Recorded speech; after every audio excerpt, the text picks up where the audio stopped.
Well, good morning and welcome to Frankly Speaking here on WYDC TV Big Fox. I'm your host, Frank Acom. We are broadcasting live from the Hesselson studio here on Market Street in Corning. And what a show we have in store for you today. We're going to be talking with former congressman, current assemblyman, current chair of the Steuben County Republican Committee, Joe Sempolinski, a fan favorite, so get your questions and your comments in. We're also going to hear from a recent committee meeting with Assemblyman Phil Palmesano as he talks with the DC, talks with NYSERDA. We love our energy updates, so we appreciate, wow, this is an assembly-heavy show. I love it. We've got some comments to get to, and then all the news of the day. Of course, today is Ice Out. Ice Out is a day where you are, I guess, supposed to stay home from work. So thank you for joining us if you're doing so. Not go to businesses. We'll tell you a little bit more about that. First, let's go to some comments. This coming in early this morning from Mark. Good morning, Frank, and good morning, Mark. Valero Energy says it will buy Venezuelan crude from 3 sellers, and it can process 240,000 barrels per day. And claimed because of President Trump, U.S. refineries are going to benefit significantly from this and rebuild the country's dilapidated oil sector. I was surprised to see a good news report on Mr. Trump. Well, I'm sure it was buried in the news as quickly as possible. But yes, it's sad that with all the good news coming from this administration, that it is a shock when we do see it. We also have, I'm very excited about this, a Climate Fact Friday Bob comment. But I don't want to do it right here at the top of the hour.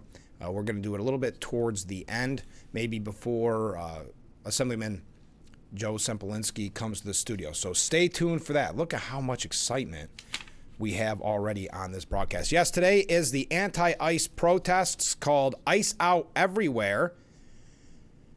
Organizers hope that a sweeping show of resistance will convince the Trump administration to stop sending immigration agents to cities nationwide. Now, the demonstrations follow a general strike that happened back on the 23rd in Minneapolis that saw hundreds of businesses shut down and thousands take to the streets. But we also know that some of the businesses have shut down because of the protests on the street. People aren't going to the diners and the restaurants because of the protesters and the fear of violence. As a matter of fact, just again, we've had these stories for you time and time again in Los Angeles at a Korean barbecue restaurant. Protesters swarmed the restaurant because they mistook, is that the right word? They thought air marshals were immigration and customs enforcement officers. We had this with, IT staff for some company, and they were trying to eat lunch, and they were attacked by protesters who are maybe getting, what is the cliche term, ahead of their skis, thinking anybody in some type of uniform could be an ICE agent. So a gang of organized anti-ICE activists menaced that Los Angeles Korean barbecue, mistaking TSA agents for ICE. The activists began harassing the restaurant and its customers by blaring air horns, whistles, and yelling chants. But when the activists were confronted about mistaking a group of air marshals who work for the TSA for ICE agents, one protester waved it off as simply a mistake and insisted the ICE agents also make mistakes. Well, that sounds very much like, and I know I keep tying this in, but with the vote at Steuben County, which luckily it passed to work with the U.S. Marshals, the organizers of that protest at the legislature misled their supporters by saying there was going to be an ICE detention center built here in Steuben. That was an outright lie, fabrication. They admitted so at the meeting, saying, oops, it was a mistake, but we're still anti-ICE. Very reminiscent of that. So today is the ICE protests. I guess this is more centric towards Washington, but nationwide, they're saying that organizations in 46 states are encouraging, quote, no work, no school, no shopping, stop funding ICE. So there we are. I guess the information about the shutdown quickly spread across social media with celebrities, including Ariana Grande, actor Pedro Pascal, and others sharing the post on Instagram. So in theory,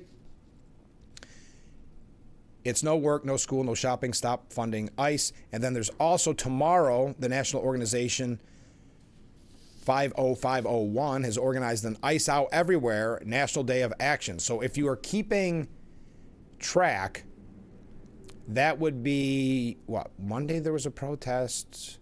The legislature was on Wednesday. So 1, 2, 3 today, 4, at least 4 protests here in our area, and probably nationwide, but in our area in 1 week.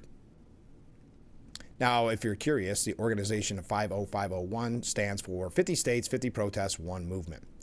So, if you're participating in the Ice Out, let me know how it is going.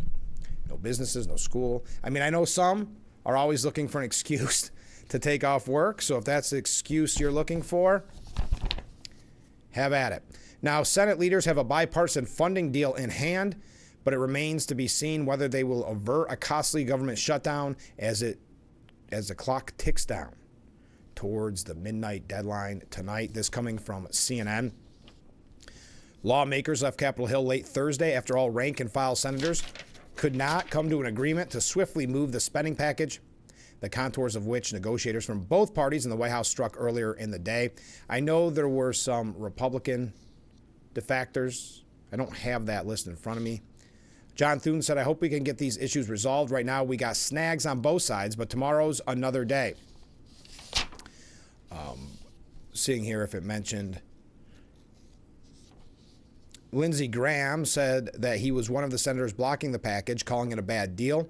He objected to renegotiation of DHS funding bill, arguing that ICE agents were being demonized and calling the way they've been treated unconscionable. Graham was not the only Republican with concerns, said Thune.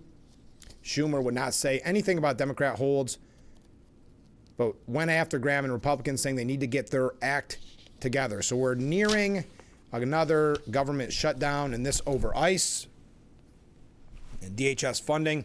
So we'll be asking the former congressman about that and his thoughts on it. Also, we're moving quickly this morning. We are moving quickly. We're all good, right? Yeah. Trump threatens tariffs on any country selling oil to Cuba. Now, this puts pressure on Mexico. The order would primarily put the pressure on Mexico, a government that has acted as an oil lifeline for Cuba and has constantly voiced solidarity for Cuba, even as President Claudia Sheinbaum has sought to build a stronger relationship with Trump. Trump was asked by a reporter Thursday whether he was trying to choke off Cuba, which he called a failing nation. Trump said the word choke off is awfully tough. I'm not trying to, but it looks like it's something that's just not going to be able to survive.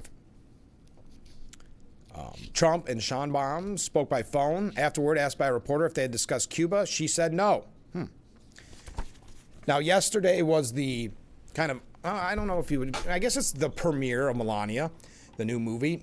You can watch it today. It comes out today. And by the way, if you are going to see Melania, let me know. And then I would love to have kind of a recap of what you thought on Monday if you go to see Melania. But Melania kicked off its big rollout weekend with a premiere at the Trump Kennedy Center, followed by the appearance on 1,500 screens beginning today. Melania told reporters that she's very proud of the film. You will see humor, you will see grief, you will see fashion, and what it takes from going from private citizen to first lady again. The president saying it's a very important movie. It shows life in the White House. It's a big deal, actually.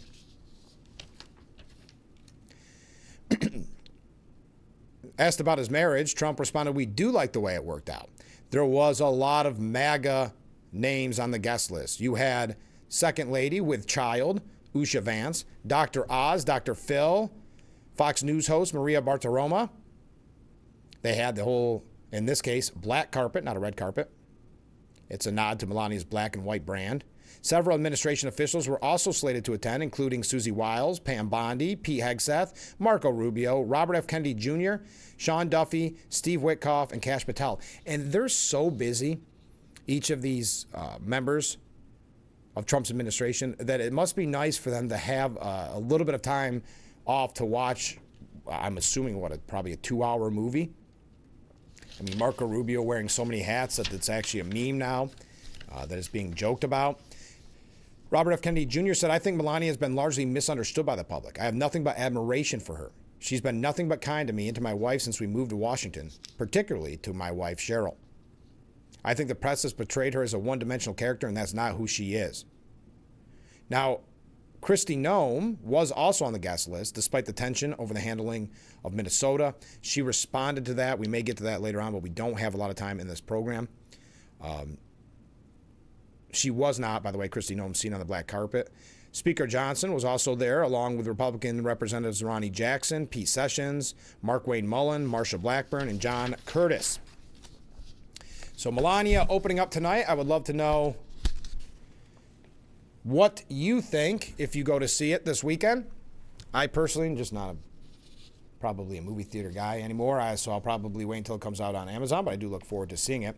Also, Trump yesterday mentioned that he is preventing from here on out the boring cabinet meetings. He said, we're not going to go through the whole table because the last time we had a press conference, it lasted for 3 hours, and some people said he closed his eyes. Look, it got pretty boring, he said, as they all laughed. I just closed them because I wanted to get the, we'll say, heck out of here.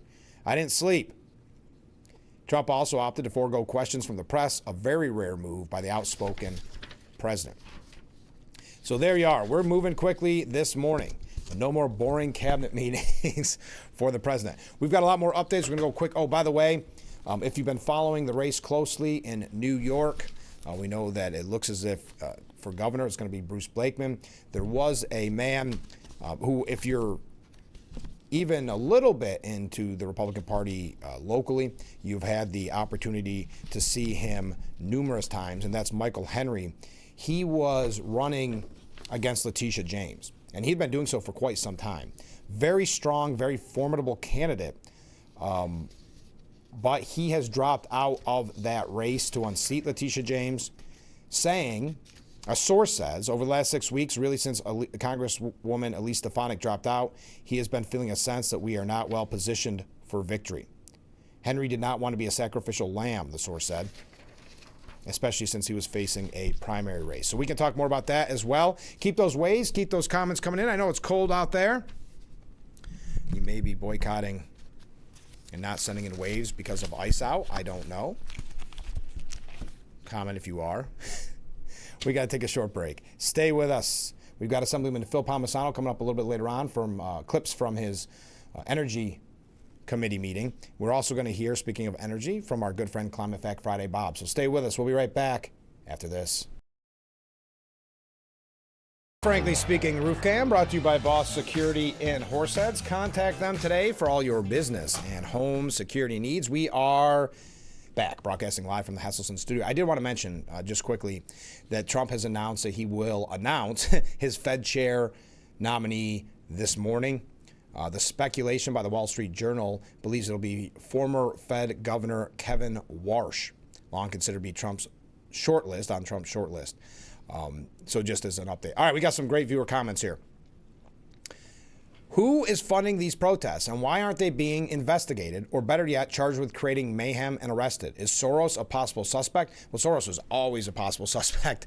Yes, I'm sure a lot of the funding is coming from his kind of trickles down to very far left organizations. So it starts with him, and then it goes to numerous organizations.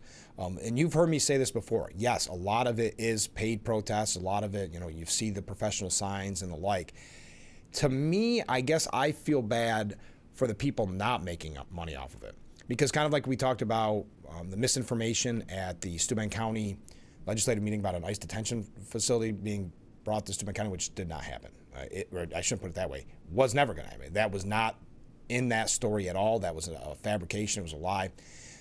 There's leaders of PACs and protests that have something to gain off of it. But then there's the people that just follow blindly, that sit at home and make their homemade signs. And really at the end of the day, because of them, kind of the cheap labor not getting paid, that's why the protests look so big. But the people on top are making a lot of money. So to me, I feel for the ones that don't realize they're being duped and being used as a pawn and not making the money that some of the leaders are making. All right, Ken writes in, either my common sense has started to leave me at 71 years of age, or the sheeple are incapable of processing information. I offer the following examples. How can the sheeple not see that they are being used by the Dems and legacy media to take the focus away from the Minnesota fraud by pushing the idea that ICE is waging war on innocent citizens? And that's exactly it. Have you noticed? I mean, Mike Governor Walz, I almost said Mike Walz, that he has not been asked a question about, well, they never really want to talk about that anyway. They never really asked Tim Walz much about it, but it's one of the reasons, because the fraud is up there, money-wise, because that's one of the reasons why he stepped out of the re-election campaign. Even his own daughter, who is a far-left activist, said, well, there must be something there. So yes, this is being used as a major distraction so they don't have to expose the fraud that they never wanted to report on to begin with. We go back to Ken's comment. How can the sheeple not understand that the Dems have been working overtime to demonize the Trump administration for reducing fraud and abuse in the federal government? Because of the Democrats' anger at reducing fraud and abuse, one could only assume that they are somehow profiting from it. Next, how can the sheeple not put the pieces together and realize why the Dems opened the border in 2021 and are fighting so hard to keep the illegal immigrants from being deported?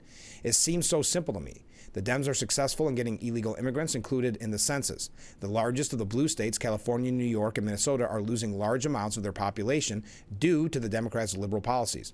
Since the amount of electors a state sends to the Electoral College is based on the population of the individual state, and when blue states lose population, red states tend to gain population.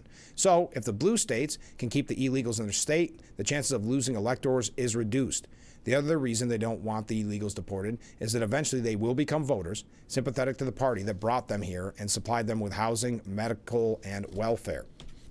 And finally, how do the sheeple not understand that the money, housing, and jobs that the illegals are receiving is being paid for by and reducing the opportunities available for all Americans, which includes the sheeple and their family? Thank you very much, Ken. We do appreciate it. As I mentioned, we do have a Climate Fact Friday Bob coming up here in just a moment.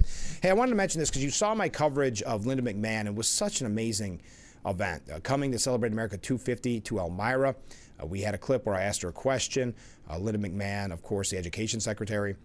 Well, if you saw the event and if you saw clips of the event, it was just a celebration of America, and then they would quiz students on New York history as well. But it was the main focus was America 250, and it was fantastic. Well, Connecticut, and her goal is to hit one state. How did I word that straight? Every single state. So to hit all 50 states with this program. And Elmira was lucky enough to be chosen, and it was a fun event.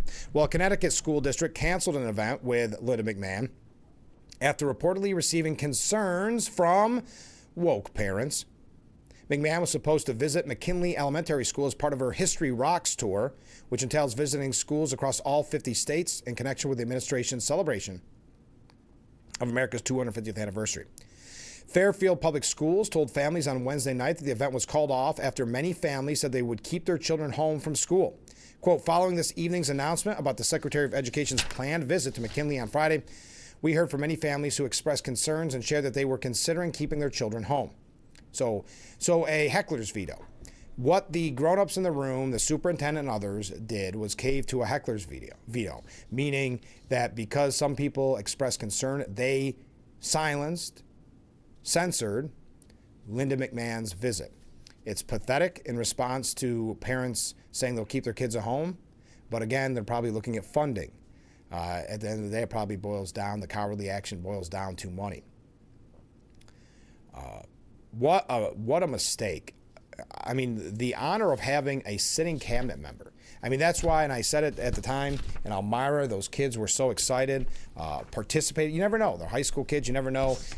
In this case, in Connecticut, it was elementary, but in Elmira, it was high school. You never know if they're going to be kind of too cool for school like we all were at some point. But they weren't. They played right along. They had a great time. And what an honor to be able to see a sitting cabinet member in person at your school. So what a disgrace for caving to the heckler's veto in Connecticut. Okay. Oh, by the way, thank you, Joe Scarborough, for telling us way after the fact of relevance. Joe Scarborough told Jimmy Kimmel that former President Joe Biden's staff used to let him know when the then president was watching Morning Joe and urged him not to be too hard on him. I would hear from the chiefs of staff that worked for him, be nice to the president because when you're critical, well, it kind of screws up our day. But Scarborough made it clear that did not influence how he approached the job. The thing is, whether I was talking about Joe Biden or talking about Trump, my goal is your goal, which I think is everybody's goal. We want a better country. Now, it was Scarborough who said that Biden was sharp as a tack, No problems whatsoever. And then when it came out after the debate, he said, well, I never saw it with my own eyes. Well, what about the videos? Okay, so maybe you weren't in the same room and thought he was too bad, which I have my doubts over that. But maybe on the videos that you and I and every one of us saw. All right, we got a couple updates. I do have a clip. Oh, thank you for the waves. Keep them coming in. We do have Climate Fact Friday Bob. What else do I have? Those clips from Phil Palmesano coming up here. We'll probably do it after the next segment. So stay with us. We'll be right back with Frankly Speaking after this.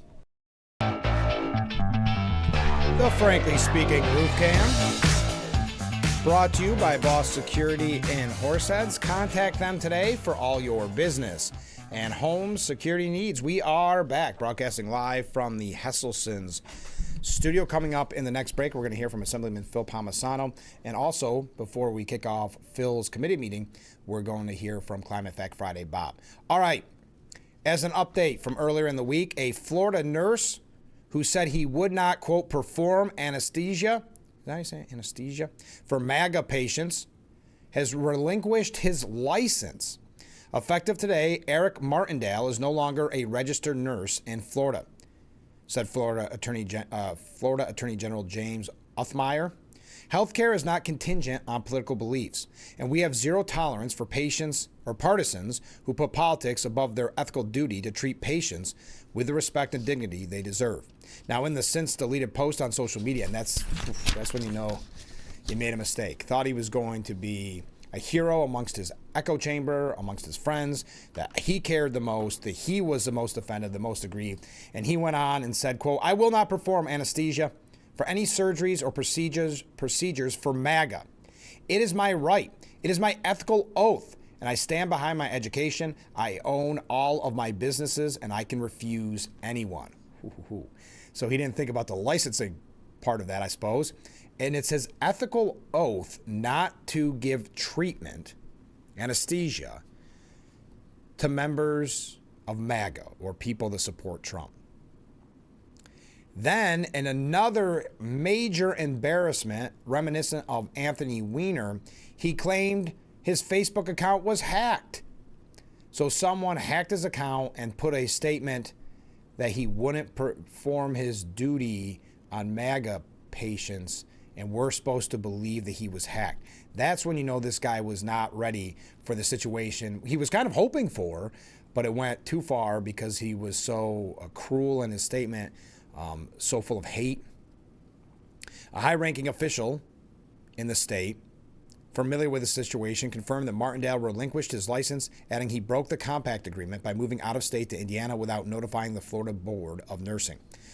The portal bearing Martindale's license number and license verification on the Florida Department of Health's website says he voluntarily relinquished his license in the license status field.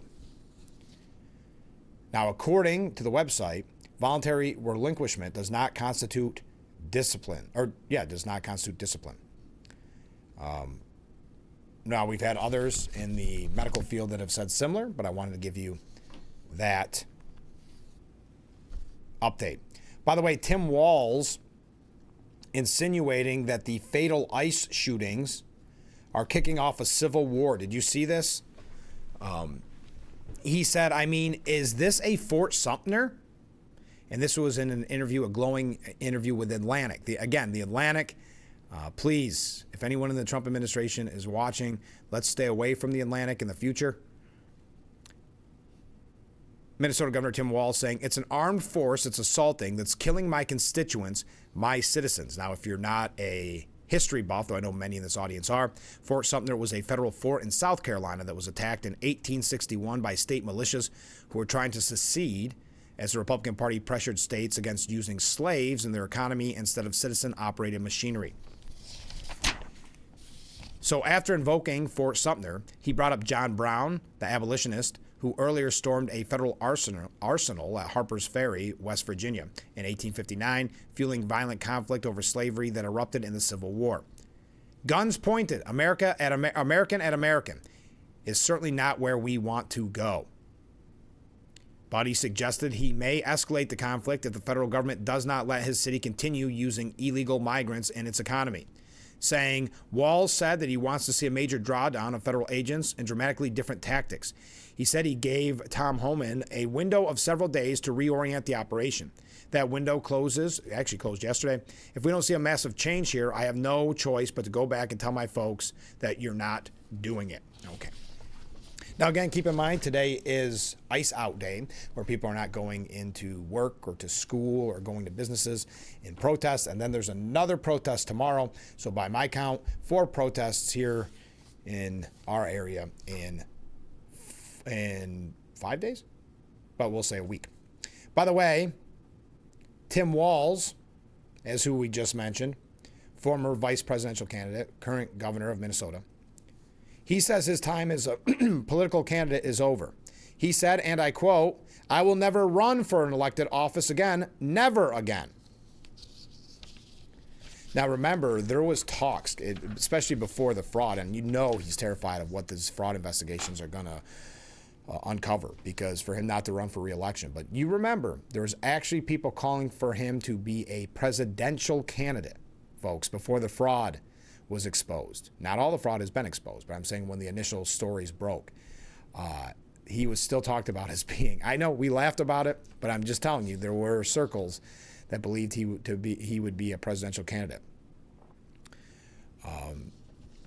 Pointing to the protests against the actions by federal agents, Walz said they are heroes on the streets that we don't know their names. They're never going to run for office, and those grass-top leaders brought this administration to their knees this week to do something about it. So there's other ways to serve, and I'll find them. So I don't know if he's saying he's going to join the protests. But again, in breaking news that doesn't affect your life one way or the other, Minnesota Governor Tim Walz, former vice presidential candidate, said, "I will never run for an elected office again. Never again." Okay. Comment from a viewer. Those parents who said they will keep their kids home, this is in reference to Linda McMahon visiting a school in Connecticut. Who cares? But isn't it against the law to do so for such frivolous reasons? Furthermore, I would bet that the number of parents that wanted to attend the event far outnumber the other, we'll say, this person says nuts, but the other kind of woke parents. I would agree. This was, I think, probably just the excuse that superintendent needed. We see this on college campuses a lot. When a young Republican group brings a speaker, they'll say, well, we want you to have this freedom of speech, but you're going to have to pay around $20,000 for security because, there's going to be protests. So they don't have the money. They cancel the speech. Who wins? The heckler's veto. The people that were the agitators, that were the rabble-rousers, the ones that were going to cause violence and destruction. The administration caves to them. Same scenario here. They cave to the agitators. They cave to the people. Instead of showing spine and backbone, they cave when it matters most. All right, we're going to take a short break. When we come back, we're going to hear from Assemblyman Phil Palmesano on energy. I know that's everyone's big topic, and I'm not saying that. I might have sounded sarcastic there for a moment, but it isn't. We've had numerous conversations with Phil Palmesano on energy, and it always gets a great conversation going. So he was kind enough to send clips from their recent committee meetings where it was a DEC commissioner that he questions. He also talks and questions, debates, if you will, NYSERDA and the PSC. So we'll hear from him, But before we hear from Phil in the next segment, we're going to hear from Climate Fact Friday Bob to lead us into Phil. So Climate Fact Friday Bob sent his weekly, you guessed it, Climate Fact, and it happened to be Friday. So we'll read that when we return. Stay with us. We'll be right back.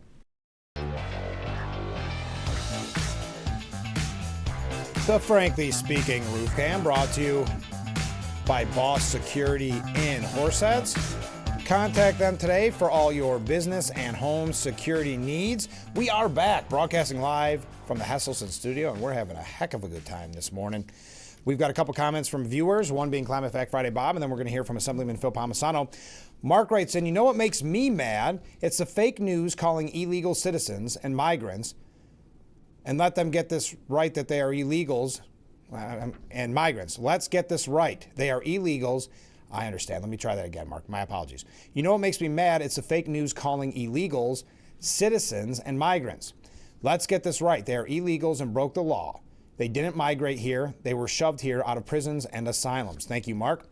Comment from a different viewer saying, good morning, Frank. Well, good morning. It's -6 degrees in my neck of the woods. I sure hope they wear more than their pink hats to avoid frostbite.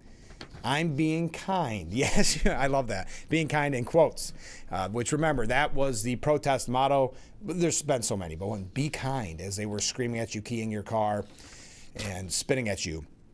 Yes, I hope that they dress warm. I don't know how much of the ice out, tomorrow is a protest. I don't know how much of the ice out is a protest in the street, or if it is more just don't go to school, don't go to work, don't go to businesses. So is it just a day to sit in your pajamas at home to show that you care the most, that you're the most aggrieved? I don't know. I don't have an answer for that. All right, Climate Fact Friday. Bob says, good morning, all. Here with more climate facts. It seems that after years of pushing wind and solar as the answers to the climate change, Larry Flynn, president of BlackRock, has admitted that intermittent power from wind and solar was a mistake. But that comes after years of weakening the grid and power bills soaring and billions in wasted taxpayer money. Even Bill Gates, after years of saying that he was divesting all his holdings in fossil fuels, in 2024, he increased it significantly. Today, the companies backed by Bill Gates produce more CO2 annually than Russia, Japan, and Germany combined. Gates now says warming is not an existential threat to mankind. And now you ask yourself why the sudden change by the global elites? The big push for AI and data centers that use astronomical amounts of power, and the power that they use has to be reliable and cannot be intermittent. So it seems that the global elites once again are looking out for the bottom dollar for themselves, and they do not care about their fellow man. Today, data centers use 176 terawatts of power per hour. That is enough to power 16 million homes. That doesn't even address the power, the CO2, and the emissions to produce these data centers. Thank you. Have a great weekend. Be safe. Go Bills. Thank you, Climate Fact Friday, Bob. I would agree if you look at the hypocrisy of this from the beginning. I mean, you see someone like Bill Gates, who was really wanting you to live in a third world country with what laws he wanted enacted and what draconian rules and laws he wanted reacted while he was flying all across the world in his private jet. We know how much money he has, et cetera, et cetera. So, yes, the hypocrisy is known no bounds when it comes to energy. Speaking of energy, let's hear from Assemblyman Phil Palmesano. We got back-to-back clips. This first one with the DEC commissioner. After that, we'll hear him talk with NYSERDA and the PSC. This is from Albany, I believe just yesterday. Here's Assemblyman Phil Palmesano. First, I just want to say thank you again to you and your staff for your accessibility and responsiveness, not only in Albany, but in the region. So thank you for that. Truly. My first area I want to touch on is we've all heard the governor talk about the governor's spokesperson, talk about an all-of-the-above approach to the energy policy in the state. The energy plan came out with an all-of-the-above approach and the continued need and use of natural gas here in New York. Based on that, I have a question, just to get clarification from your perspective. I heard different things, opinions on this. Under the current law and the regulatory structure in New York State, could someone build a conventional fossil-fueled natural gas power plant in New York today, either behind or in front of the fence? Yes or no? Well, I would say, Assembly Member, we look at every project specifically for its unique characteristics. I think critically we do have important emission reduction goals in the state that we would need to meet and understand. And of course, there's also the need to meet reliability and affordability. So I can't answer that question without something in front of us. I think the answer is no, but we'll go from there, because that seems contradictory. Also, given the fact that NYSO has called for the need, with the reliability shortages, gaps, short and long term, about looking to repower shuttered fossil fuel plants as well. So I think that's something we need to examine if truly the governor is for an all-of-the-above approach. I just think the words don't match the policies that are being advanced in the state by the legislature and supported by the governor. What's all electric buildings, cap and vest, electric school bus, all those things kind of don't resonate for me. But I'd like to pivot, if I could, with my time, relative to the greenhouse gas reporting regulations. We've heard from, I know a number of us have heard from companies, the industry, who are really concerned about lack of guidance and lack of direction that's coming because they have to, they had a short time frame, I think, a month to get compliant with some of these programs.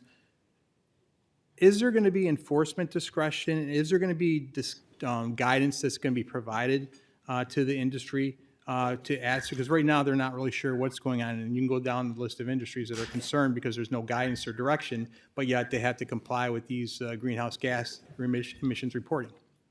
Yeah, thanks, Assemblymember. I mean, a few things. One is we are actively working right now on essentially a tool to make it pretty easy to plug in your emissions, and we will work on that so that's available to the regulated community to make it as easy as possible to report your emissions to the department, which importantly, we put those regulations in place at the end of 2025 so that 2026 would be the first year. They are obligated to report at the end of the year. So I just want to note that the compliance is not yet hit. But of course, we understand that with new regulation and new implementation, we always want to be working with the regulated community to get them into compliance and work with them towards solutions. And right now, we are developing different tools to try and help support them. Enforcement discretion will be part of that discussion, correct? I think we'll sort of see when we get there if that's a tool that we need to utilize, but it is one at our disposal if it's necessary. I think also there's some concerns relative to the scope and methodology reporting, particularly upstream emissions data, how far they have to go to the refiner, the crude feedstock, and how in that context, how will confidential business information be protected under reporting requirements if suppliers cannot obtain upstream emissions data due to the confidentiality constraints? How will that be addressed in this process? Excuse me, we do have procedures in place for confidential business information for CBI, and we can certainly work with the regulated community to ensure that those are in place. It would be just as we handle CBI for any other regulatory program, and we can ensure that those protections are there. Also, one other question too. How will double counting of emissions be avoided for the same fuel reported by multiple entities due to the complexity of the fuel supply chain and multiple transfers of ownership? How will these reporting requirements, how will you address that? Is that going to be part of this process as well to deal with the double counting concerns that are out there? We will be looking to ensure that we have an accurate accounting, and that is the intention of this regulatory program, for us to have this bottom-up approach to ensure that we have a much more accurate bottom-up system to understand our greenhouse gas emissions of the state. So we certainly will be looking to clarify that. Thank you, Assemblymember. I appreciate that. I hope you do continue to collaborate with the industry. And I'd be remiss if I did not, again, mention my concerns regarding the ACT regulation and advanced clean car rule and how that's going to impact the trucking and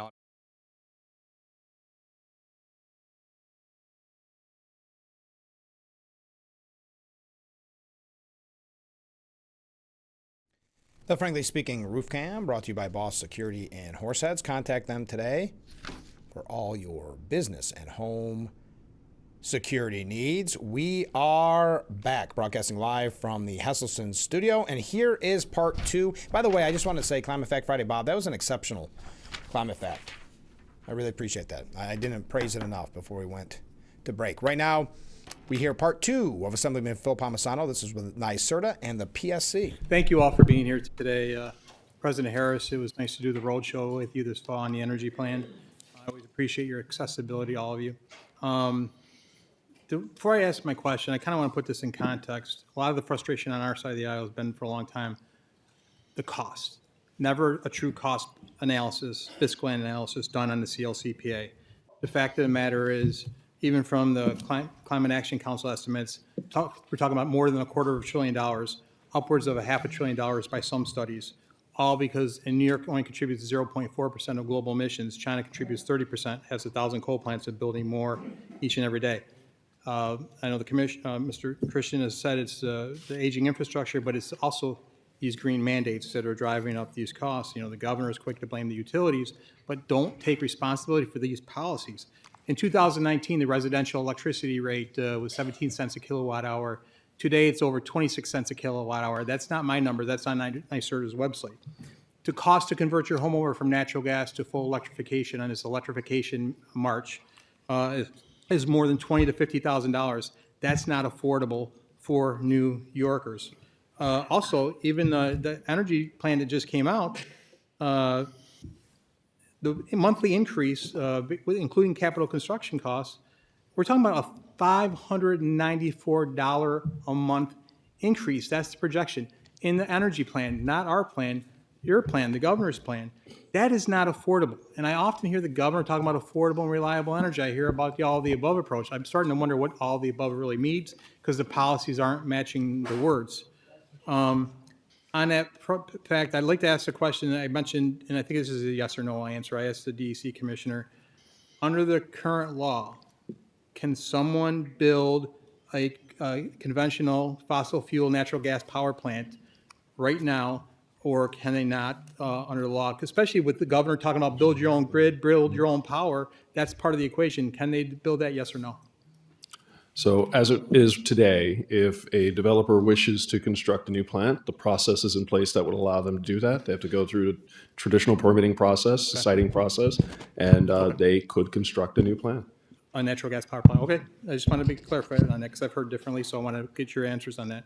Also, President Harris, I know you talked about this. We've talked about this in the past when you and Commissioner Sagos went out, and I think you mentioned in your words about the methodology used to measure emissions. We use a 20-year methodology here in New York. Every other state but one uses a 100-year methodology. The U.S. uses a 100-year methodology. International uses a 100-year methodology. The studies showed back then when you went out talking about this that if we did not change to a 100-year methodology, would increase prices at the pump for New Yorkers by 63 cents a gallon and increase natural gas home heating costs by 79%. I asked you a couple of years ago, this isn't a part of the budget. If the governor is concerned about this, why wouldn't she put this change of methodology in the budget? And do you guys think that we should change the methodology to a 100-year methodology to match the other states to deal with this affordability? Yes or no?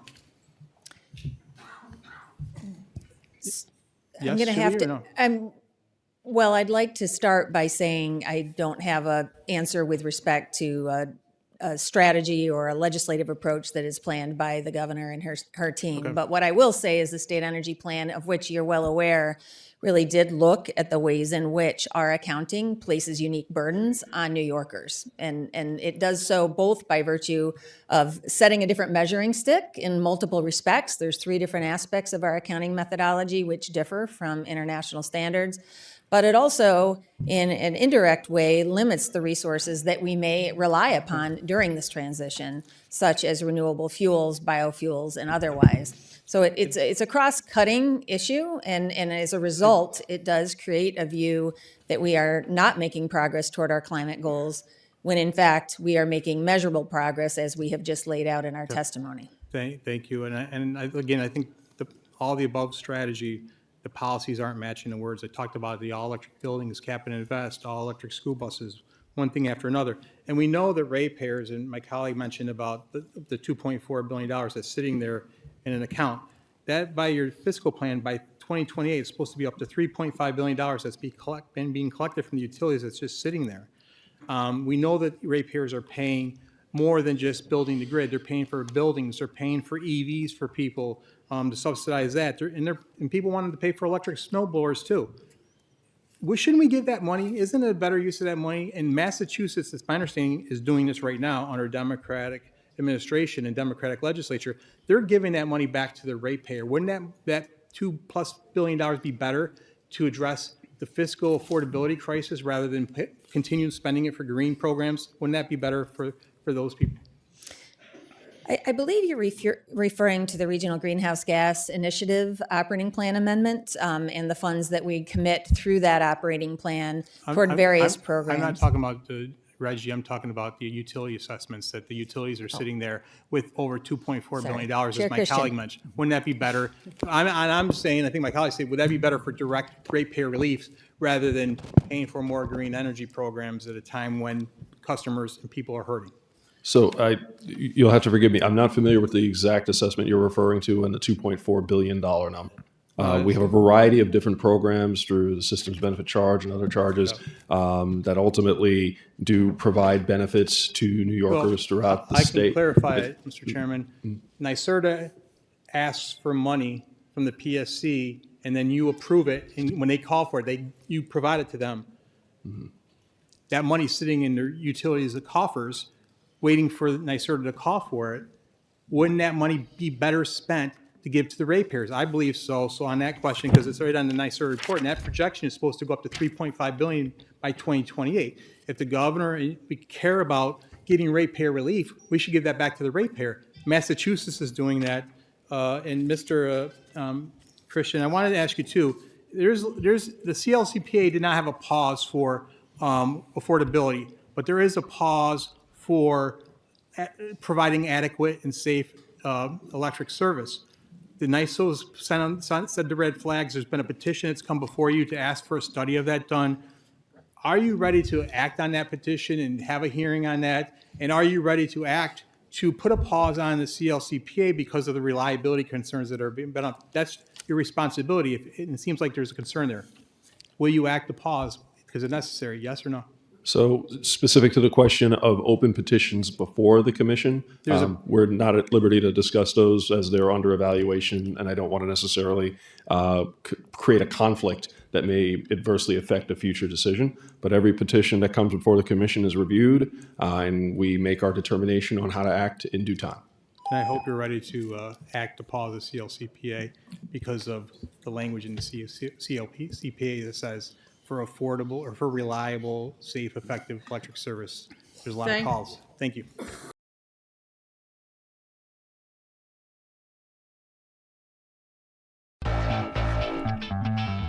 The Frankly Speaking Roof Cam brought to you by Boss Security in Horseheads. Contact them today for all your business and home security needs. We are back broadcasting live from the Hesselson studio here on Market Street in Corning, and we thank Assemblyman Phil Palmesano. I know it's Fridays with Phil. Well, actually, it's Mondays with Phil. Phil Palmesano will be in studio on Monday, so do not miss that. Groundhog's Day. Please send in your questions ahead of time, just like, as we say, send in your questions for, I see comments coming in. Joe Sempolinski, who will be joining us here in just a few moments. So, former congressman, you can ask him federal questions. You can ask him state questions as he's a current assemblyman, or politics when it comes to local elections, as he is the chair of the Steuben County Republican Committee. So Joe Sempolinski will be joining us in a moment. Phil is on Monday, so we look forward to that. We've got other guests lined up next week. I just don't have my list in front of me. As we wrap up our number one, let's go to viewer comments. It's obvious to me that those who hold high offices in New York State have benefited from DEI and woke ideologies. Thank you very much. Comment from a different viewer. Republicans and Democrats are polar opposites. Republicans are logical. Democrats are not. Republicans are for law and order. The Democrats are for chaos. Republicans are all about transparency. The Democrats act like communists in closed-door meetings. The list goes on and on. Thank you very much. And finally, good morning, Frank. Well, good morning. Trump could use Climate Fact Friday Bob as a member of his cabinet. It's up to you to send the message because I don't have his number. Well, here, grab a pen. I'll read you Trump's personal number, and then you can give him a call. I don't have Trump's number either, obviously, but I think that's a great idea. Climate Fact Friday would make Climate Fact Friday Bob would make a great member of Trump's cabinet. I would totally agree. And if we can figure out a way to make their paths cross, I'm all for it. Okay, hour number one in the books. Yesterday, actually all week, we've had great guests. And thank you to everyone who joined us. So a week ago today, we talked with Sheriff Jim Allard. That is up on YouTube. That's been gaining a lot of traction. You can still watch that. That is from Friday's edition, but obviously it became a part of the discussion when it came to the protests at the Steuben County Legislature. And all of these are on our YouTube page, or you can go to WYDCTV.com. On Tuesday, we talked to Rotary about their Groundhog's Day pancake breakfast for dinner. On Wednesday, Ali Mazi. She is one of the stars, co-star of Good Witch, Bad Witch, coming to the Clemens Center. On yesterday, we had Greg Tranter. And don't forget, Greg will be signing his book, One Bills Drive, the Buffalo Bills' greatest home games. He'll be signing tomorrow at Barnes & Noble's from 1 to 3. So make sure you say hi. Tell him we appreciate him being on the program. Again, today is Ice Out Day, so we appreciate you joining us. If you're staying home from work or school and protest for Ice Out Day, we're so glad that you've joined us. Make it a regular tradition and tune in to Frankly Speaking. We'll be right back with hour number 2 after this.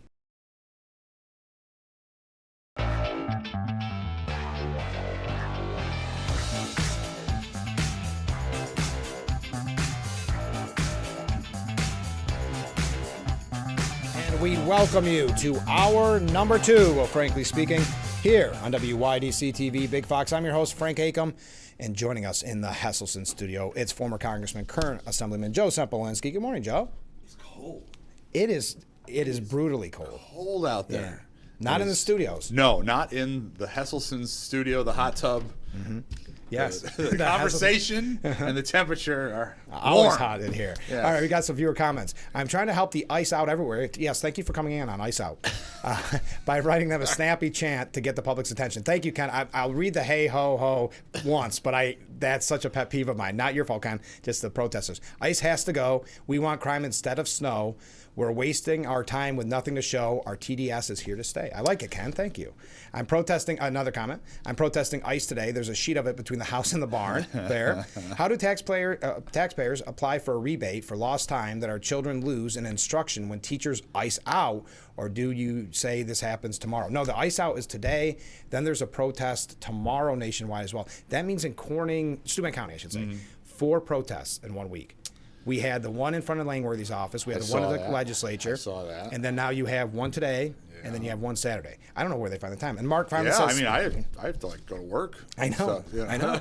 Well, maybe that's... I don't know. Well, Mark says, speaking about ice out day, they can come get the ice out of my yard. It's all over because of those temperatures. Yeah, my driveway, I didn't do the best shoveling. Has been here a while, and it's not going anywhere. No. Now, Joe, we have not talked to you since the holidays. And I don't know... Yes. You got something. You got a gift from a viewer. Whoa, really? Yeah. Let me see which one it is. There it is. All right. Oh, This is from a viewer. Okay.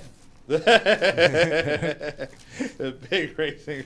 Now you have a handicap. What I like pig racing is that I can take my notes. I got a handicap at the races. How is Tyrone the Terrible looking this year? Yeah. And you got one Yeah, too? They gave me one too.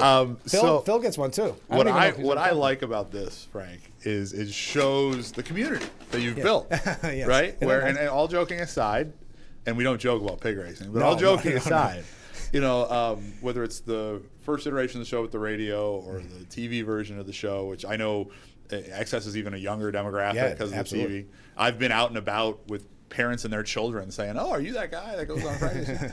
And so the fact that there are people out there in the Frankly Speaking community that understand pig racing. our now decade-long discussion about, frankly, the best competition money can buy.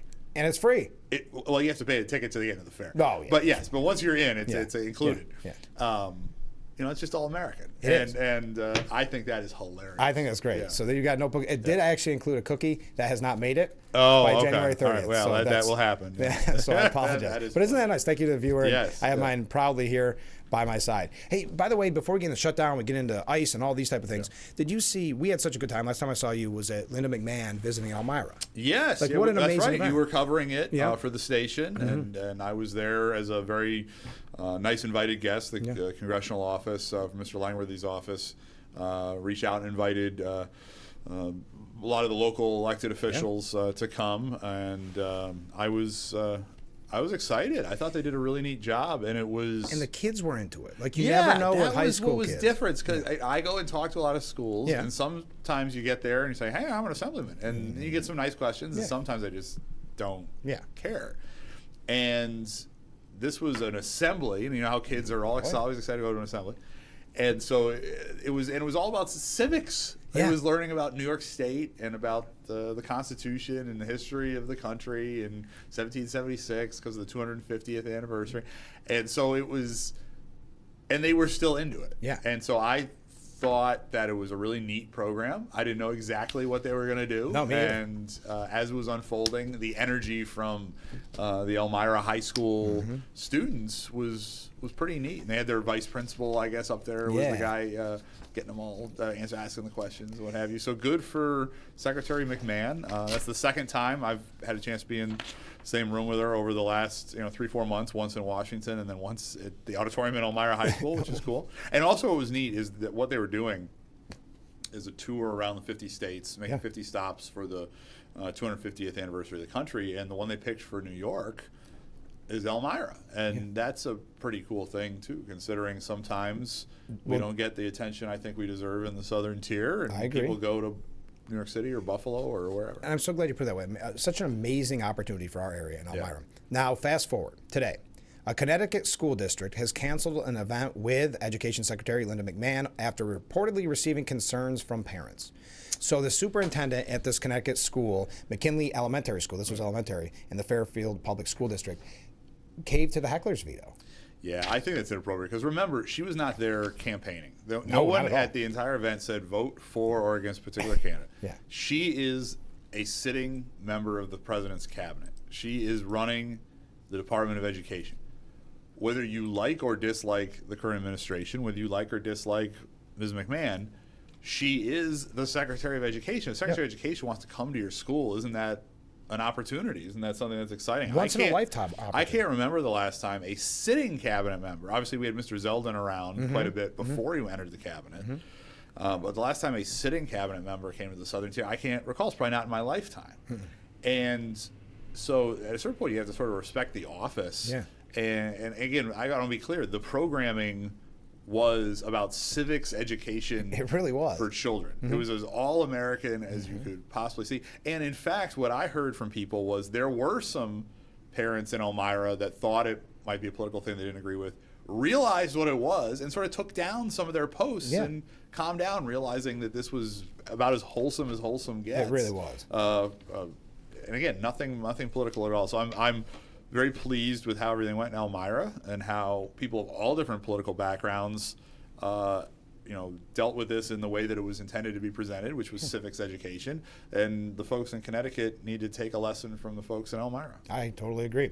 So we got a question from a viewer. Question for Joe. Frankly, not knowing much about politics, I'm puzzled by the wheeling and dealing in Minnesota and Congress regarding DHS operations.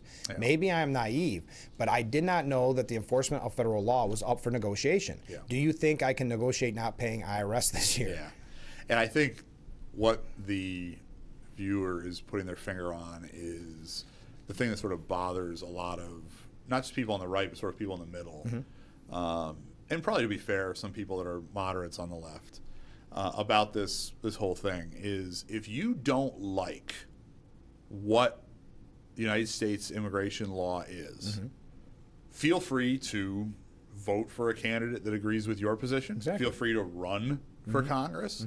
Feel free to go to your congressional office and express your opinions in a peaceful way. Feel free to write a letter to your elected officials. Feel free to take advantage of your free speech and speak online, or write a letter to the editor, or walk around with a sandwich board. Whatever you want to You do. can express your opinion about what the law is, but simply saying, because I don't like what the law is, because I am sympathetic to the people that did not follow that law, that I do not want to see that law enforced, is absolute anarchy.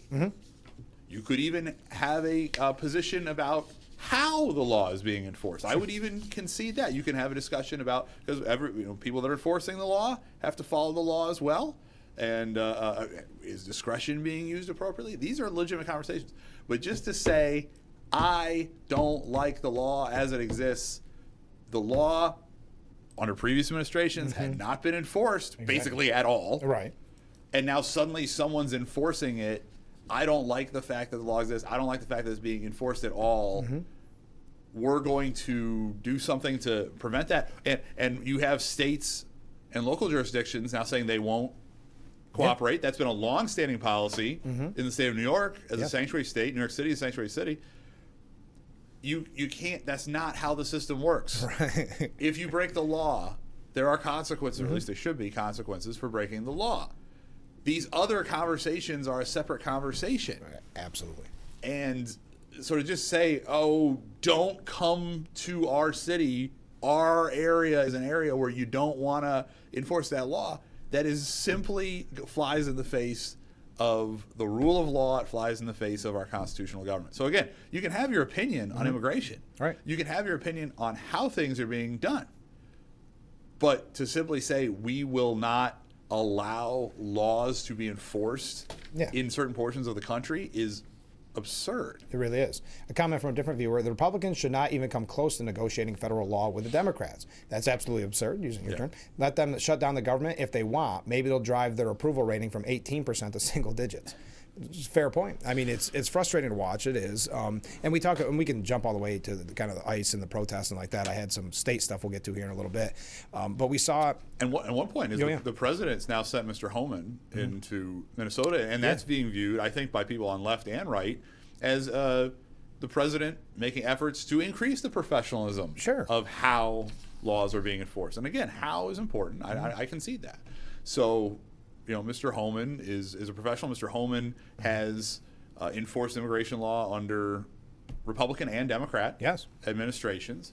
So, it's one thing to concede, hey, I'm going to send my top guy who knows what he's doing and is going to do this efficiently and is going to do this in a way where people are safe. That's very different from I'm just not going to enforce the law. Right, exactly. So, I think the president made a positive step there. And, you raise a really good point about him working under Democrat and Republican, because Steuben County, they had the protests that we mentioned earlier, and it was all based on false information, that there was going to be an ICE detention center built here in Steuben County. That bothers me because the person who originally lied about it, they win in that deal because they get people riled up. Right. There's more people at the protests. It looks better on TV. It looks so that frustrates me. But their new talking point, once they were told there is no detention center, they said, well, we just don't want to work with ICE because the old ICE isn't the same as the new ICE. Oh. So now ICE being run by Homan under Obama was okay. And then now it's bad. It's the same guy at the helm right now. Yeah, and so. Again, my understanding of that situation in Bath is this was a renewal of a long-existing arrangement. Yes, almost 30 years. Right, so there's a cooperation. And again, because of who's in charge now, you simply just don't want to cooperate. Exactly. That is, again, it's corrosive on the rule of law. If you have an opinion on what the law is, feel free to express that opinion. Feel free to vote your conscience.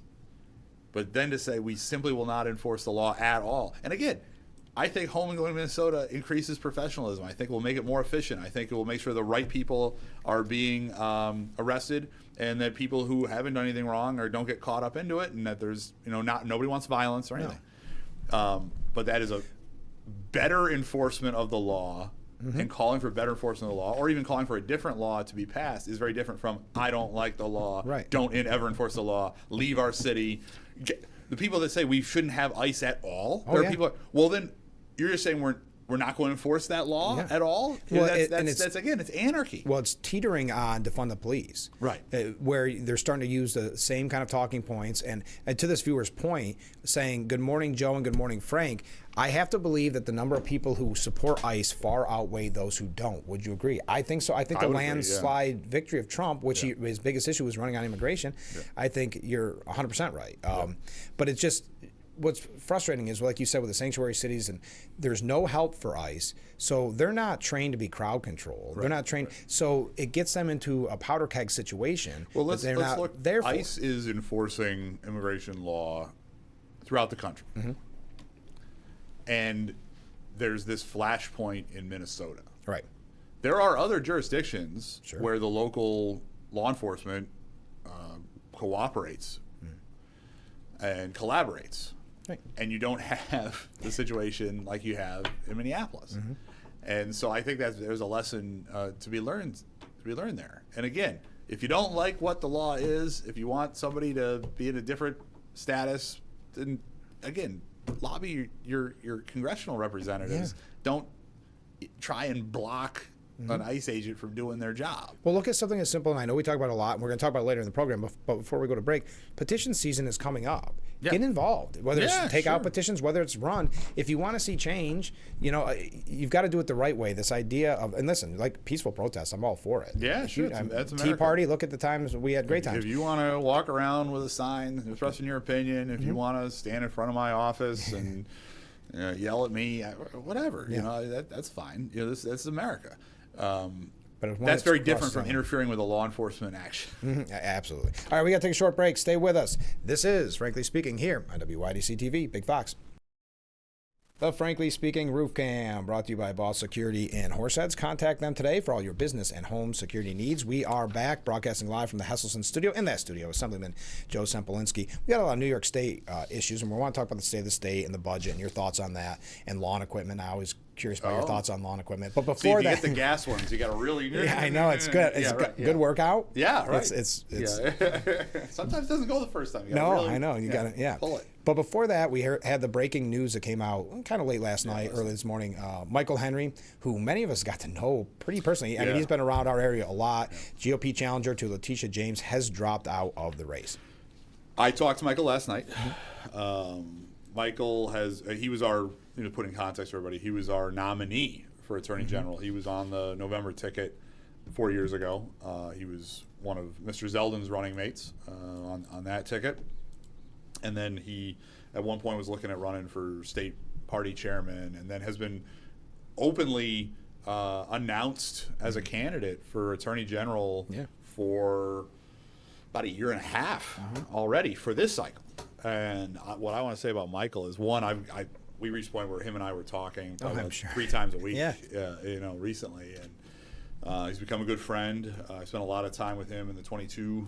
He was at the Tri-County not that long ago. Just speaking, and I spent a lot of time with him over the last 5 years, really. And we were joking in the 22 cycle, we had memorized each other's stump speeches because we were at enough events together. Because during that cycle, I was running for Congress, and I didn't know where because of redistricting. Yeah. So I was from Utica to Jamestown. I was just poking around. And so he's put a lot of work in. I've never seen anybody put that much work in over that long a period of time to run for a statewide office. So that's where it becomes disappointing if somebody that has that type of work ethic is saying, I don't like it. I don't see where this is going. That's tough. That's a tough diagnostic on where things are for November. We're going to have to make the best of it. We've got the convention coming up. Not this coming week, but the week after. Okay. The Democrats' convention, I believe, is next week, and then ours is the week after that. And who are they going to pick? No, I don't know. As far as LG, we don't know. Oh, that is true. They can't get anybody. Did you see that? That's no joke. 2 or 3 people have. Yeah. So we'll get to that in a second. Okay. All right. We'll talk about our problems first. Let's talk about their problems. Everybody's got some problems. Right That's now. for sure. It's that time of year, and actually it is. So I was in Albany yesterday, and over the first 3 weeks of session or whatever. There's who's running for re-election, who's not running for re-election, who's got a primary, who's got a general election, who's running for Senate, who's running for Congress, who's not running for Congress. Right. So it's that time of year because, as you point out, the conventions are coming up, and more importantly, the petitions are coming up at the end of. So as of today, everybody can run, and it sounds good. I can make the announcement. I'm running for governor. As of today, we haven't done the ballot access yet. But then when you've got petitions, it's a whole different ballgame. It's free to say I am running for X, Y, and Z. Yeah, that is easy. That's why I stopped doing interviews with people that did that. Yeah, where they say, "Hey, I'm going to run," and then it never goes anywhere. And then you've kind of embarrassed. Whatever happened to candidate X, Y, Z? Yeah. So it's important. I think it's smart to wait until somebody files a petition. Once you file a petition, then you're on the ballot. Yep, then we're good. And we're getting into that process here. That'll start in approximately 1 month, a little bit less than 1 month. So for statewide, it's a little different. There is a petitioning process, but it's more of a safety valve after the convention. If you get 25% or more of the weighted vote at your party's convention, then you're on the ballot. You don't have to do any petitions. At the moment, Mr. Blakeman is the only announced Republican candidate. It's looking like I don't see that changing in the next week and a half at this point. So in all likelihood, he'll be the captain of the team. He'll be the top of the ticket. And then there are a couple other folks for Attorney General, so now I don't know where that's going to go because Michael had about 70% of the vote, so not quite enough to freeze out the possibility of a primary through the convention, but right there on the edge because you do the math. If you get to 76%, nobody else can get 25. Then they have to petition. Controller at this point, we have one candidate who's in the race. Okay, good. We've had governor and attorney general. It's been a little different.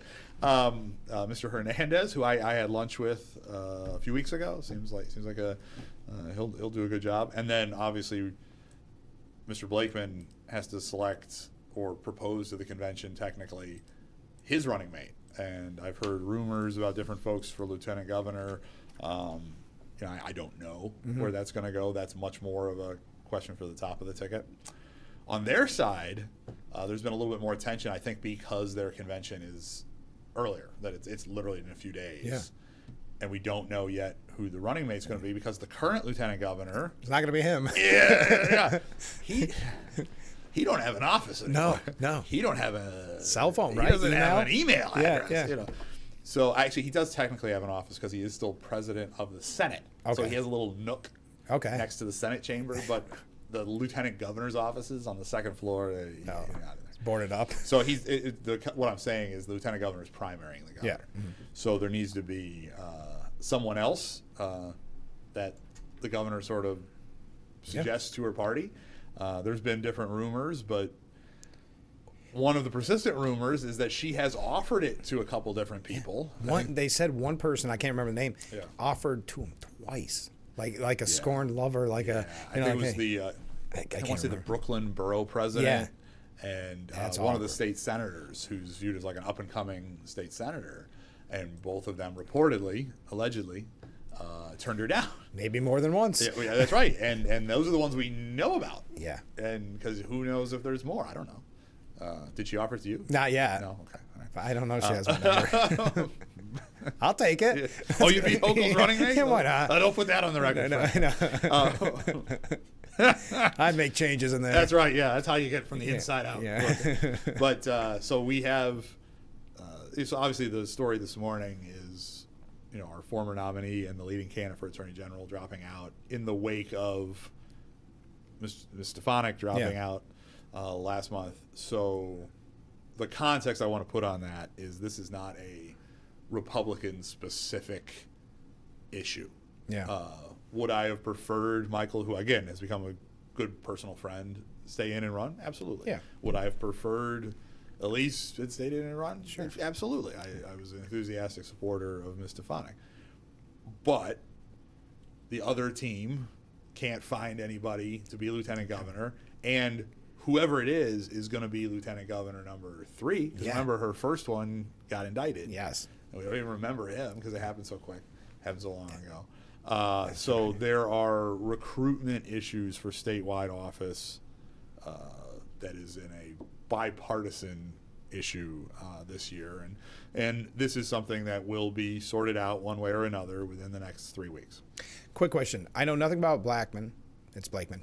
So Well, that's there you go. That's a bad He sign. first doesn't know his name. Yeah, right, yeah. Do you happen to know his position on fracking, for example? I don't really, and this is not a knock on him.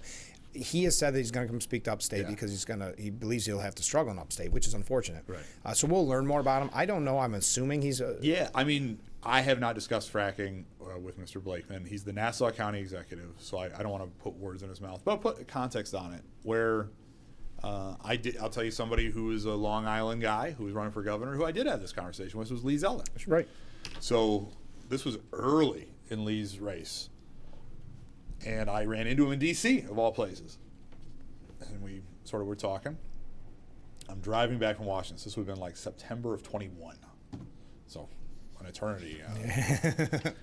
And my phone rings, I hit my Bluetooth, and suddenly it's Congressman Zeldin on the other end of the line. And he's like, "Hey, Joe, it's good to see you, running into you." And again, we just bumped into each other by happenstance on Capitol Hill. He goes, "I'm running for governor. I'm from Suffolk County. You're from Steuben County. Can we talk? Just you and I talk about how you feel about energy issues, fracking issues, natural gas, in the Southern Tier. I want to learn about it." And we talked for like a half an hour or whatever about it.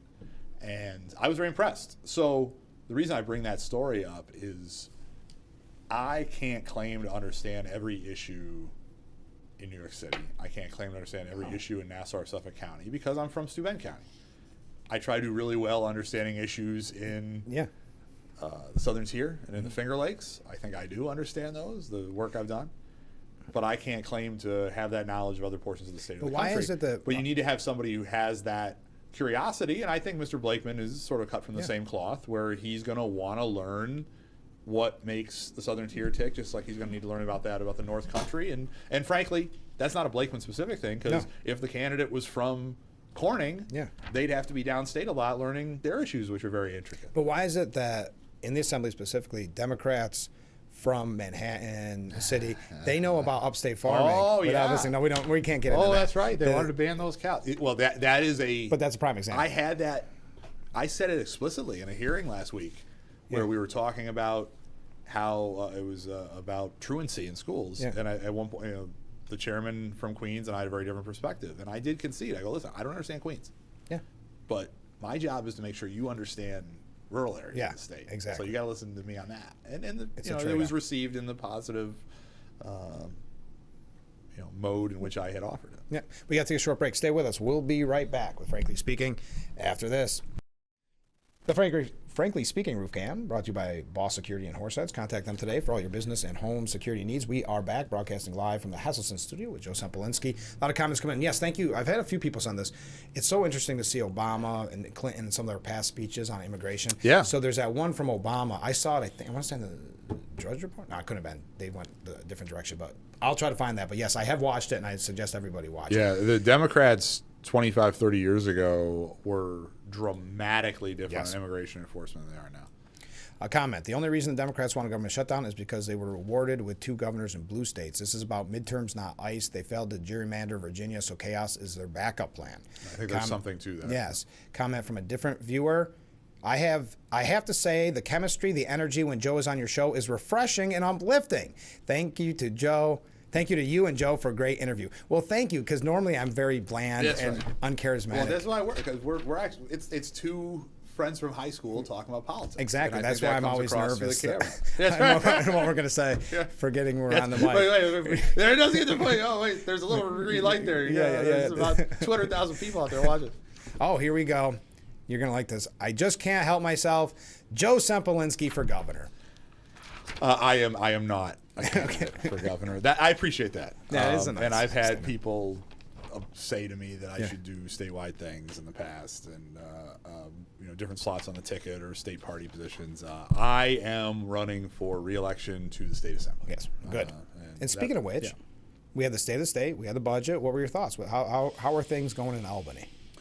Well, the defining thing is, so the governor's executive budget. So the budget process is very different in Albany than it is in Washington, D.C. The governor proposes an executive budget, which that part is similar to Washington, D.C. There is an executive budget, doesn't get as much attention. But and then there's these very intense budget hearings. We just started those. We had a week of them this week. I participated in the environmental conservation and energy one. Mr. Palmesano gets amped up for the energy one. I'm not on that committee, but I am on the environmental conservation committee, so I was asking questions of the DEC commissioner. Commissioners all come in. Commissioner would be the equivalent at the state level of a secretary. Okay. They're the cabinet members, and they get the DEC commissioner. She got grilled for 4 hours, and that was before we got into the energy stuff. Yeah. So that hearing went like 13, 14 hours. Meticulous detail.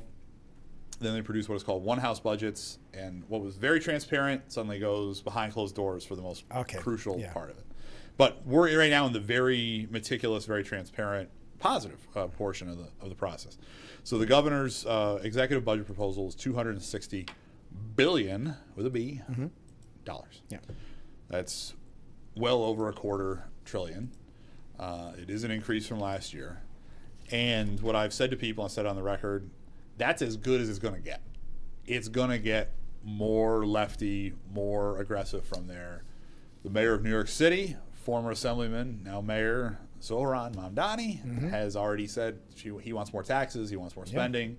He's dealing with a massive $12 billion budget hole. Which So he blames on Adams and Which he blames Cuomo. on Adams and Cuomo. Yeah, it's never his fault. Whatever.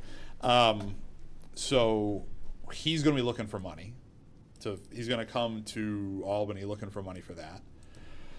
So there's going to be a push from Mamdani's allies in the state legislature. And again, he comes out of the state legislature, so he has some far left allies, even though he was on the fringe. There's a few of them. Oh, yeah. And they are now empowered. Yes. And the people that weren't in his group are now afraid of his group in a way they weren't before. To dramatically increase spending, dramatically increase New York City spending, and ultimately, because you can't deficit spend at the state level, everything you spend is going to come from somewhere, increase your taxes. Yep. I disagreed with the level of spending in the executive budget. but is going to be tame compared to where we may be going between now and the end of the fiscal year. End of the fiscal year is March 31st. How excited are you that A$AP Rocky, the rapper that we all enjoy, is going to essentially, I would assume, run against maybe primary Zoran Mamdani? Well, what I respect about Mr. A$AP, Mr. Rocky, A$AP or Mr. Rocky, I don't know his preferred nomenclature, but what I respect about that is Zoran's not up till the end of his term. where was this when He's up in 29. Yeah. So, that takes a lot of work to run for 4 years. Yeah. For mayor. So It was in the New York Post this morning. Did it A$AP all. Rocky. I wonder what's his position on fracking. Do we know? I know. 2029. Vote for mayor's mayor. Vote for Rocky is. I would work on that. Starting slogan. early. I would You're work. gonna run, Who's he start married? early. Who's he married to? Isn't it like? I don't know. I don't know. I these know. I things. think Rihanna. Is he? Yeah. Yeah. Is he still married to Rihanna? I think so. So that's star power. That is Mamdani? right. Well, yeah. but Mamdani's not star power. Rihanna's from the Barbados. I think so. Is that it? Yeah. This went off the rails, this Yeah. interview. I think that person's taking back their comment from earlier. A couple of quick ones before we take a break. Good morning, Frank. Could you ask Joe why President Trump's national emergency on energy doesn't override Hochul's no gas ban? That's interesting. Yeah, I mean, obviously we live in a constitutional structure with federalism, Yeah. and the state has purview over internal economic things. Obviously, when you have interstate commerce, that falls under federal purview. And so energy is an interesting one because a lot of these are interstate markets and interstate commodities. So certainly there's federal role in energy. Mr. Langworthy serves on the Energy and Commerce Committee in Washington. Mr. Palmesano is We just had a clip Yeah, from earlier. he's our energy ranker in the Assembly. So there's portions of energy that are state appropriately, portions of energy that are federal appropriately. But I'm a constitutionalist, and so states certainly have independent authority in this and other matters, and which is appropriate under our constitutional system. We have some great comments. We're almost out of time, so and we got a couple things we need to get to. So if I'm skipping yours, I apologize. There's a couple quick ones, and Joe, you don't have to answer all of them. Ken says, "Are you sure, Joe? The job comes with a nice house with a beautiful picture of the governor's mansion." Another comment. I live in my regular house in Canisteo, New York. Comment from a different viewer regarding Joe running for governor. At least he sticks to his guns. However, Blakeman does not. Should this be considered a red flag? You don't have to weigh in on that. Just a viewer comment on that one. All right. I have a very earth-shaking question for you both. Is Punxsutawney Phil being canceled by PETA? I understand they're looking into a virtual meme like more sensitive groundhog. I actually had a report on that. The Post reported on it. PETA is asking for a hologram to take the place. Who has it better than Punxsutawney Phil? I know. He's a global celebrity. He has a whole team of caretakers. And a job one day a year. He's got it better than any other groundhog in the world. Yeah. Well, we've discussed this before. What is Joe's opinion on Stefanik? She should have put people over politics. I'm sure she was threatened many times before. I don't think it was a threat. I just think she had enough. Yeah. I mean, I wish she had stayed in. I thought she was a very formidable candidate. I've known Elise since she first ran. The first time she ran for Congress, I got to know her during that campaign, and that's 12 years ago. And so, yeah, I certainly wish she had stayed in. But everybody makes their decisions based on their own. She's got a young family. She's got a young kid. So I can't begrudge any person their own personal decisions on whether to run or not run for a particular office. Sure. But certainly I would have loved for her to stay in. All right, we got to take a short break. And again, I apologize if I won't be able to get to all your questions because we've got some lengthy ones, which we appreciate normally, but we are running late today. So stay with us. We'll be right back with Frankly Speaking after this.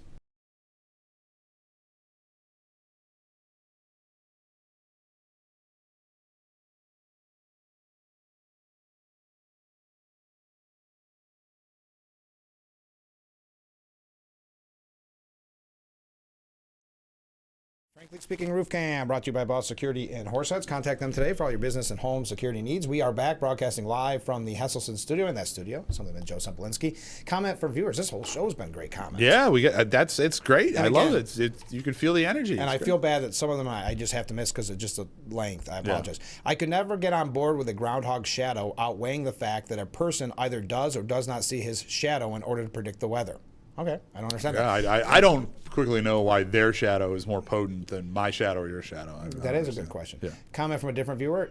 Great show, Frank. I'll give it a 9.5. Okay, I'll take it. That's not bad. No 10 until Trump and Joe are on together. If the president comes to the Hesselson studios, I will be there. Invited anytime, Mr. President. Now wait. Trump's been on, frankly speaking. That's true. true. It's just the radio version Radio back in version. the day, Yes. 10 years ago now. Yes, 2016. I still have the date exactly So written down. It was I've primary. listened to that tape. Frank did a great job. For not knowing he was calling in, Joe. It was a surprise Trump Yeah. appearance. It was fantastic. Yeah. It was a surprise. Comment from a different viewer. I feel Stefanik should have ran and won and then stepped down, allowing Republicans to win. Oh, for Congress, maybe? Oh, it could be for. I don't get why she didn't run She's for also Congress. not running for a congressional seat. I didn't understand that because she could have had that forever. Do you think we're going to no longer have gas lawnmowers?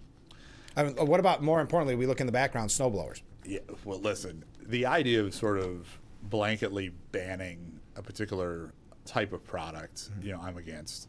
If you want to buy an electric car, if you want to buy an electric lawnmower, if you want to buy an electric, weed whacker thing, God bless you. And if the market, if that's what people buy, there'll be more of those on the market. And, we have technologies that come into vogue and out of vogue and into existence and they become obsolete. It's the government saying you can't do it that I have a problem. The funny thing is, I wanted an electric mower because they're so quiet. And I thought for neighbors and just for myself, Yeah, if you want they're a little God too bless you. they were too expensive. But if that were to come down, I would do that. But I wouldn't as soon as the government says you Right. That's Yeah. when it gets And fun. when there was rumors about banning gas stoves a couple of years ago, at the time I was an aide in the assembly office, and suddenly 80% of our phone calls were about don't ban gas stoves. And lawnmower is not a life or death issue. I am against banning gas lawnmowers, for the record. The heating stuff is a life or death issue. Think about this whole last 2 weeks. Well, the whole Would winter. you want to be? When I left my house this morning, my house was negative 17 wind chill. Wow. Would you want to have a non-reliable source of heat? People are going to die if you don't have reliable heat. And you know it's perfect because the lawnmower is just like with the electric house. We're gonna have a turf war. Electric house. The legend. The legend himself. Wow, we could get to 10. They said 9.5 if you're with Trump. Yeah. Well, What do we get? This is at least a 9-7. I've got a sneaking If we do this, suspicion. because we've never done this before. This has never been. People done. out there This has don't never know been what done we're in talking history. about. I don't even know if it's. They're going to be excited. Is it even legal to have the two of you in the same room together? I'm in his district, so I'm the one that. This is a turf war. Yeah, I'm in Phil's district. Do you think that's why he's nervous right now? I don't know.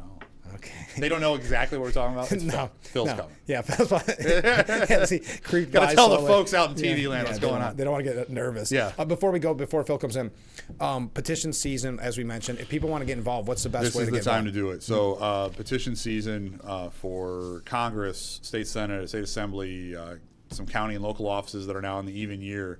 That will start the last week of February. Filing is the first week of April.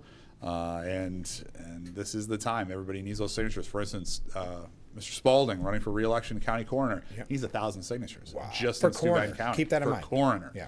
I need 500. Phil needs 500. Mr. O'Mara, running for state senate again, needs 1,000. So it's many hands make light work. This is the time. This is the exact best time to get involved. What's the best way to get a hold of you? My email address is joe.sempolinski@gmail.com. That's my personal email address. Now, whether that's you're running or you just want to get involved, because as we've said a million times, everybody will love you if you take out petitions. Yes. Yeah, they will love you forever. Phil's trapped in the snow like everybody else. He's not in the background. There he is. All right, let's take a short break. We got a special guest. Who could it be? Coming up next. The Frankly Speaking Roof Cam brought to you by Boss Security and Horseheads. Contact them today for all your business and home security need. And what a treat in the Hesselson studio. Look at this. We've got Phil Palmesano. Ranking member of the Energy On Committee. Friday. Assistant Minority Leader of the New York State Assembly.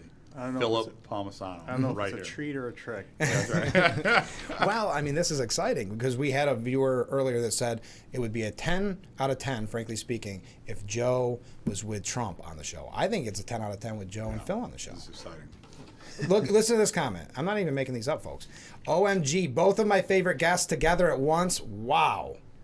The same place at the same time. We're not the same person. Now, finally, It's proven. the rumors Yeah. have been.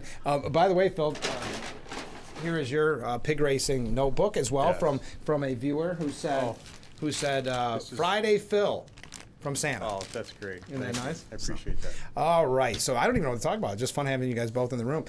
We already talked with Joe about the state of the state and the budget, and we talked with you a little bit about it, Phil. But the big question we've all been talking about is the lawn equipment, the snow blowers. That has been a major issue on this program. Everyone's talking about rising utility rates, right? I mean, everyone's bills are going through the roof. And we had an energy hearing this week on the budget. And one of the biggest discussions was the utilities are actually sitting on about $2.4 billion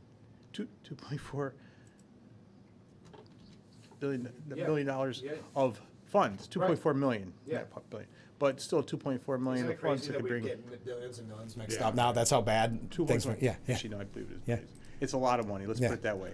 And we were advocating that money's being sitting there for NYSERDA to ask for it so they can pay for these green energy programs. And we made the case in the hearing, is not just myself, others, wouldn't it be better to provide that direct relief to the ratepayer right now? I think if you talk to anyone in Corning or Canisteel or Hornell, they would rather have direct ratepayer relief right now rather than having their utility bills subsidize electric vehicle purchases for people who want electric vehicles, rather than purchasing electric heat pumps for people who choose to heat with electric. Or whether purchasing electric snow blowers for those people who want to use a snowblower. And why they would want to use an electric snowblower, I have no idea. That news should not have came out on Monday. From a PR standpoint, that was about the worst time you could send out a press release. But that's when we brought it up on the show, as the snow was falling and people couldn't get in the work. And they're going to ban our gas power. Or there's talks of getting rid of gas powered snowblowers. Phil did a great job. They had the ENCON and Energy committee, as I mentioned earlier in the show, and I'm on the ENCON committee, so I was questioning the commissioner of environmental conservation. Phil's our ranker on energy, and that ended up going like 14 hours that year. We finished it about a little after 9 p.m. Wow. And Phil does a great job. He sets the tone for the Republicans in the Assembly on energy issues, and right now there's really very few issues that are higher on people's consciousness than how ridiculous policy's gotten in Albany. And this is a great question for both of you, because I only come up with great questions. Is the reporting on Hochul, they say taking an off-ramp on green energy policies. Do you believe that, or is that an election year scenario? I honestly, I think it's a little bit of both. Okay. Because I think the reality is this plan is not feasible. It's not going to work. No. It's not affordable. It's not reliable. It's not feasible. And I think people around her are even talking that way. But the problem she has is she has a political tightrope she's trying to run, because she's afraid of the socialist progressive wing of her party caters to them. She won't stand up to them. Right. And then, but she realizes the public is hurting and people want some action done. And what we've been saying constantly is, the governor and the Democrats in Albany are really quick to point the finger at the utilities for the rising utility rates. Right. And I'm not saying the utilities aren't partially to blame here, but what the Democrats and Governor Hochul continue to fail to do is to acknowledge and take responsibility for the fact that it's their green energy mandates that are driving up utility costs. All you have to do is look at their policies, from the All Electric Buildings Act to the CLCPA in 2019 to the all electric school buses, cap and invest. All those things are raising utility rates, raising costs for New Yorkers. I think it's interesting. You mentioned all electric buildings, and we're talking about the lawn equipment. Again, but a lot of people weren't paying attention, and then all of a sudden they say, well, a month from now, we can't have gas in our homes if we build a new home. The same thing with this ban, if it goes through on lawn equipment, it's not till 2029. So they get the virtue signal, and then, like I said on the program, December of 2028, we're going to go on the program, go out to Pennsylvania or wherever, the local store, and stock up on your gas-powered lawn equipment. I think there's a strategy to it. You You pass things, get a headline, and Phil's talked a lot about this, with no sort of ROI analysis or plan about how you're going to do it. Mm-hmm. We're talking about the CLCPA in particular. You pass it, and then the actual deadlines are several years in the future, and you sort of hope and pray that things work out, as opposed to actually dealing with reality. And then when you approach those deadlines, you realize that this was completely ill thought out, and there's going to have very significant consequences, and suddenly reality sets in, and sometimes things get rolled back, sometimes they don't. This is, by the way, breaking news. Trump nominated Kevin Warsh for the board for the Federal Reserve. Oh, is that right? Yeah, there was It speculation. literally by is the breaking Washington- right now on the show. Yeah, All right. right now, yeah, just being reported. So I don't know how many people were following that race. I but was hoping it was going to be Frank. I know. Yeah. Oh my gosh. If they saw my bank account, they would. He's a thousandaire. He's over $1,000. That might be pushing it, Joe. At least you recognize it's the public's money and not Yeah. Well, yeah, that's a yeah. like our colleagues in Albany thinks it's their money, crazy. like to spend it. Right. It's so whim. nuts to look when you see such a huge budget from Hochul, and then you know when it gets Albany, they're saying not enough. Right. Like that's the problem with Albany, but it goes back to what we've talked about a million times in this program: one party rule. Right. And that's why when we joke, we're not even joking about lawn equipment, things like that. In the past, we would have said never going to happen. Now, even with the cows that we were joking about earlier, the 750 cows or whatever, we're never sure if that might not make it. Right. Now, that would have stopped. The bill didn't move last session, but it's still out there. Mm-hmm. It's still introduced. It could pop up on a committee agenda at some point in the session, and we have to be diligent and watch out for these things. That's part of Phil and my job is to when there is something that's particularly stupid, push back aggressively, and we do a pretty good job either preventing things going through or mitigating how bad they are as they go through, get changes. So there's certainly power in what we're able to do with that, but there's a lot of silliness that we have to deal with. Before we go, because we're just about out of time, do you think Hochul stands strong on the no tax the rich, or do you think Mamdani's pressure campaign? I think If you had to she's predict. scared of Zoran. I do too. Too. I mean, that's what's There'll interesting. be, I think, at the end there'll be some sort of tax increase, revenue increases, whether they couch it or paint it in a different way. Yeah, But but if you look at the registration numbers for DSA members now, because of Mamdani, it is terrifying. Yeah, they're going in a pretty extreme direction. And don't think for a moment she's not looking at those numbers and thinking, I don't want to challenge her. And there's a little bit of talk that her lieutenant governor is getting a little bit of that vote, right? DSA? I think she should be worried that he gets some traction with those folks. I think that's his plan.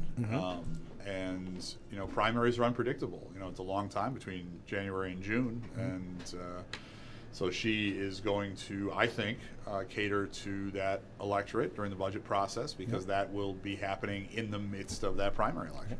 All right, we're out of time. What a special treat. How about we end on these comments? My head's going to explode. It's an 11. But then a comment from a different viewer just to knock us down a peg. Definitely a 10 out of 10. Yeah, okay. So then we didn't get the 11. We got the 10 out of 10. Well, guys, thanks so much. Phil, I hope it's okay that Joe stole Friday from you for 1 week. That's fine. But you're going to be on Monday. I'm going to be on Monday. So get your questions to the Assemblyman on Monday. And don't forget, our guest, Greg Transfer from earlier in the week, we should have talked about this. His new book, One Bills Drive, the Buffalo Bills' Greatest Home Games. He'll be signing that tomorrow at Barnes & Noble's from 1 to 3. And we thank Greg for being on the program earlier this week. Guys, have a great weekend. Thanks for being on the show. We'll talk to you soon. We'll talk to you on Monday, Phil. All right, this has been Frankly Speaking. We'll see you on Monday.